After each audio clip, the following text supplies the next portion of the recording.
ポプテピピック。怒った？怒ってないよ。怒った？怒ってないよ。Hey everyone, how's it going? Blue Rising here. Happy Valentine's Day, by the way. Whether you're spending it forever alone or you're spending it with someone else, happy Valentine's Day. Let the love spread. But today I want to talk about Sei Shonagon, the new Valentine's JP servant that just came out. I don't know what about it, or I should say, I don't know what about her makes me want to talk about her so much, but it's certainly because of how the community has reacted to her and just in general. Like the first impression, I guess, when I first saw her. So we're gonna have a few things we're gonna go through. We're gonna talk about what some people have said about her. We're gonna talk about her design, all types of stuff. If you're looking for like, oh, this is how to use a character, definitely not. This isn't that video. Okay, first thing I want to even mention, she's colorful. She's very colorful. Her artist is Mika Picazo, or is it Pizzaco? I'm just gonna call her Mika. Some people have already made the correlation she draws for the virtual YouTuber Kaguya Luna. Oh, I butchered that. Kaguya Luna. There we go. And speaking of which, I've been watching a lot of VTubers. I know, right? But Sei Shonagon here is inspired by that kind of culture. Like the e-girl. You have to excuse me. I'm getting up there in age, so I'm not used to this terminology, but I'm 100% for her design. I'm not in love with it, but I see so many people. She's too colorful. She literally has like 3 colors: red, blue, and black. And I guess you can count the white jacket, but that's really it. She's 4 colored. And you know, part of it is that her art is a bit more different. It's less of the gradient tones that you see in like regular FGO characters, and it looks like she's straight out of an anime. Very bold colors, bold outlines, but in my maybe unpopular opinion, I think that's what makes her stand out and also fit in. I mean, to be honest, she's a first of her kind, at least looking like this. But it's very obvious to see where the inspiration came from when you look at the artist's previous history. And even then, you can look at some of Mika's older works, and you can just see what they like to do. And then, I mean, we can just be real here. What sense of consistency will we ever have when we have multiple artists? We can just be real too. But overall, I like the design. And we'll read comments and stuff about what people feel about the design. I guess another thing to point out, she's a gal character. I love me my gal characters. All my Maji Deskedos and Say Ya and check it out. I love it. I love all of it. Some people have already made the correlation, the Seiyu correlation that she's the Sakura Hibiki from, I want to call it Onegai Matsu, but it's Danberu. Onegai Matsu. Anyway, people have already connected that. Maybe we'll see some good memes out of it. If not, I'll have to make something on my own.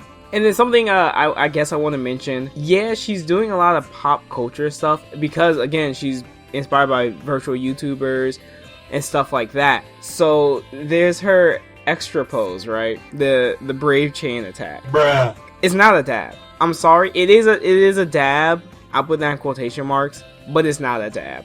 There's a perfect comment, and I even left a comment on a different video too, and I just got a shitstorm of comments under it though. But it's a thing that idols do in Japan. They like lift their hand up, and it just signifies I'm aiming higher, that kind of thing. But if we're to be fair, posing and stuff like that is pretty common in Japanese entertainment. It's just part of the culture there, the entertainment culture. Are we going to say every time someone angles both arms up, it's a dab? I mean, at some point, you have to be pretty specific about it. But, I mean, I'm okay with calling it a dab. I'm just being a bit literal there. I'm killing the joke, as you could say. But I thought that was just some extra tidbit information. Dabbing in Japan is not a big thing at all. Even making fun of, like, the joke of it is not that big. It's just like when a Japanese station covered OK Boomer. They also covered dabbing pose, is what they call it. It's very weird. さて今回のテーマなんですがこちらです。OK ブーマーがアメリカを分断 But American culture stuff doesn't hit well in Japan. Which is why maybe a lot of Western fans don't understand her. Because she is 100% just Japanese culture. 100%. You can even look, she looks like sort of like a Harajuku kind of style going on. But that's enough about the design. I think I've rambled long enough about that. I want to talk about her class, Archer. She's an archer. Yay! So many people complained about this. Oh, the archer class is really full of archers. Oh, they use their bows and stuff like that. I want you to go to the Fate, just the regular Fate, not Grand Order or anything like that. Fate Wiki and look up servant. Just the rules of being a servant. And see how long that page is. It's a huge page. There are so many rules of being a servant. FGO throws away half of that stuff. It doesn't matter. And to be honest, if I was to make a guess, I don't think it matters at all to the FGO development team. Maybe it does to Nasu, I'm not sure. You have to realize that when the rules of a servant were being created, they were being created for stories that had a solid beginning and ending, where you can implement rules and stuff like that. But FGO has been going on for 5 years, and I'm pretty sure he didn't, well, not just Nasu, but maybe Type Moon in general, didn't think it was going to get to the level it did. You have to kind of throw away your reasoning and your logic, especially for gag characters for the most part, when it comes to making new servants. I don't know where people are getting this half of the archers don't have bows or projectiles, because literally the rule of an archer is that they have projectiles of some sort. It doesn't have to be a bow, it can be a gun. Someone made a great comment that she throws her words at you. I like that, but I mean, I think it's a little bit silly. I mean, if we were just go down the list, I'm just gonna go through a few of them. Gilgamesh uses projectiles. Emiya uses projectiles, even though he uses those blades a lot. Robin Hood uses projectiles. Arjuna uses projectiles. Billy uses projectiles. Calamity Jane uses projectiles. David uses projectiles. Ishtar uses projectiles. Napoleon uses projectiles. Nicola uses projectiles. I mean, I literally can't find another one. Yeah, I really can't find another one that doesn't use projectiles. And I mean, to be honest, I think Sei would be the most defining. She's not really an archer at all. But again, to the point, I don't think it matters. I think it stopped mattering to the development team a long time ago. I don't know, it's a weird meme that I always see around. Oh, this class, that class. You know, why is this character that class? Why are they this class? They're not using a sword, they're not using a lance. And I hate to be that guy. At the end of the day, I really don't think it matters. And I really hate to be that guy. I hate to say it really doesn't matter, there's no reason behind it, but I really do think there's zero reasoning behind it. I think they wanted to make it an archer character, they made it an archer character. And we'll get into some of the comments that I saw later. I don't want to get ahead of myself. Next, even though we're so late into this video, let's talk about some backstory behind Sei Shonagon. She's a Japanese poet from a long ass time ago. I don't know the exact dates. But she's most famous for writing the Pillow Book, which is why she ends up looking like this vlogger type character, because the Pillow Book was really just an assortment of poems, I think, or writings. I'll just call them writings, where she recalled things about her life, her feelings, her day-to-day, that kind of stuff. And then most of it were in great detail, but also she wrote in a way that wasn't like writing back then. She didn't write in long paragraphs, she wrote in shorter spurts. And the more I read on her, the more she just came off as a goddamn prodigy.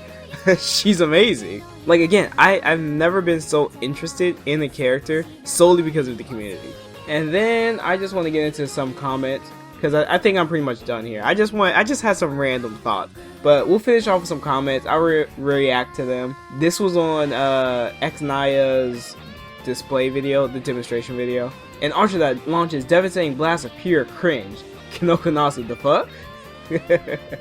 Nintendo Switch, I've seen a bunch of those. The archer class is really made up of archers. It sure is. Another archer that has no bow. She's so bright and colorful. I hated it. I've seen so many comments like this. It's really crazy. I didn't think people would hate a bright looking character. It's really weird. Archer class. Half of them are actually archers. The other half are just anything. Anything is an arrow if I throw it hard enough. Yeah, pretty much. Her colors hurt my eyes. Her animation hurts my soul. Ew, I don't like her design. The color scheme is very painful to watch. Hurts my eyes. Couldn't even get through the whole vid. Definitely a pass for me. Again, I mean, I'm not knocking you if you don't like her design, even though it comes off as I am. This is a good one. I know it's because she's a waifu bait, but why the heck is she a 5-star when globally known archer Robin Hood is a 3-star? And you're saying this woman who is not known unless you are Japanese, even then some Japanese people might not know her, is a stronger servant than him. And then there's a response. You really sound biased. How the F is this waifu bait? Also, high rarity doesn't mean they are stronger lore-wise. I like Robin and all, but I'm pretty sure she could probably kick his ass.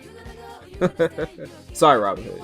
You're my man though. No, I think this is another thing that FGO is still very culturally not with the rest of the world. Especially when it comes to Japanese characters. They pride their Japanese characters. The game itself turned into shitty idols. Wish they'd get some real warriors and not these new servants. We just got Orion, Super Orion recently, and then he's like, yeah, I know that, and I really love this kind of characters, but, well, this is an event, so I expected, maybe when the main story continues, we expect some true warriors.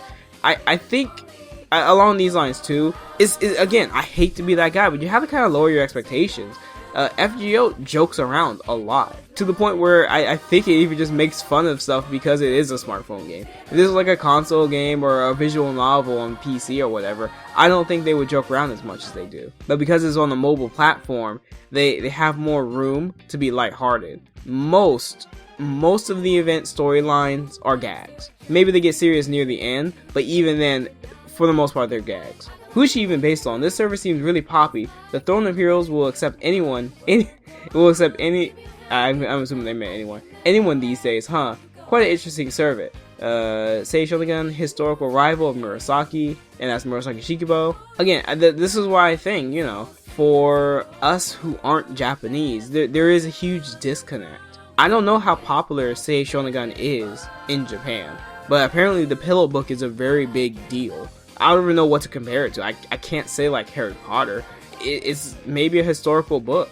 Unfortunately, I'm not willing to put as much time into looking up how important it is in Japanese forums and stuff like that. Doesn't feel like she belongs to FGO, but oh well, another MP that has no business doing damage but still does it for the sake of it. A selfie and a dab. Yeah, I mean, cringy ASF for me. How does this relate with the Fate universe in any way?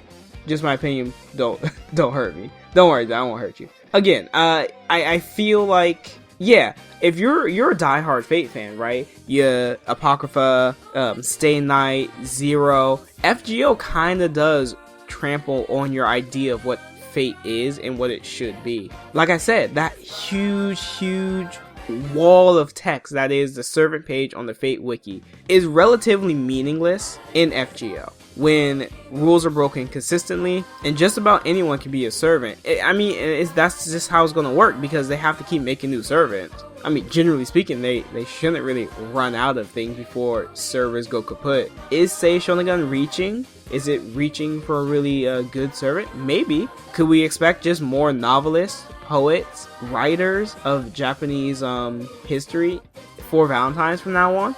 Maybe. She's dead mean the servant. Now imagine when she hits NA.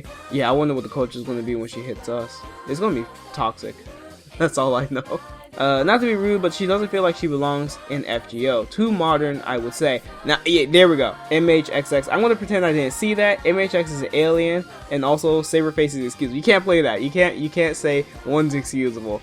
So servants, when they are summoned into, again, these are the rules of servants, right? They're summoned into the world, into the current age. They are given the knowledge of the current age, which is why you saw Saber in the airplane in Fate Zero, and she wasn't really impressed. She has the common knowledge of a person in the modern age.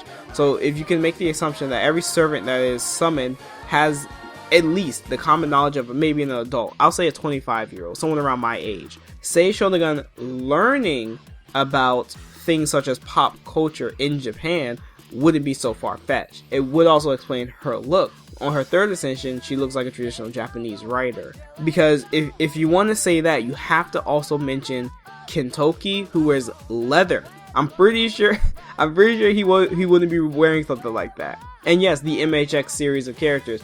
But the servant versus the whole mess, let's not talk about it. Like, when I hear too modern, I physically get kind of like, I'm not gonna say upset, but it annoys me. Saber rode a motorcycle in Zero. Was that not modern at the time? Was she supposed to get a horse? And then she's supposed to feel modern. She was the earliest Zoomer. Yeah, she was a woman ahead of her time. And more people just saying she's not related to the Fate franchise, when in reality, the Fate franchise chooses what's related to them.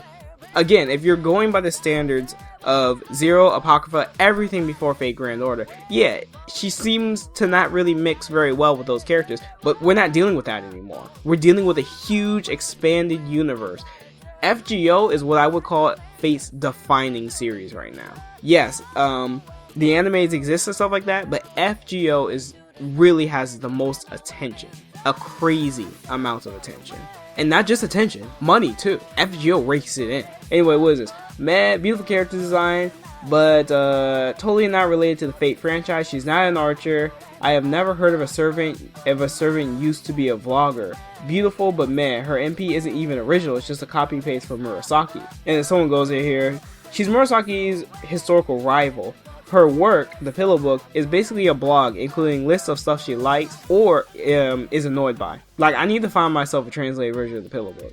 Basically, anyone could be an archer if you throw something at the enemy. Yes. And then this is the comment I was mentioning about the idols doing their little dab thing. I've seen it before too on virtual YouTubers where they put on shades and they like do, it's not a dab, but it's similar to it. And to me, I think the motions themselves have similar meaning, or at least context, to make it, I could call it a Japanese dab, whatever. This meme is already nothing but a memory. But yeah, that's it. So I just wanted to talk about this. I don't know why I wanted to talk so much about this character, but for some reason it really just got me going. And I was like, let me just start recording. I think other than that, I'm done here. What are your thoughts on Sei Shonagon? Do you hate her?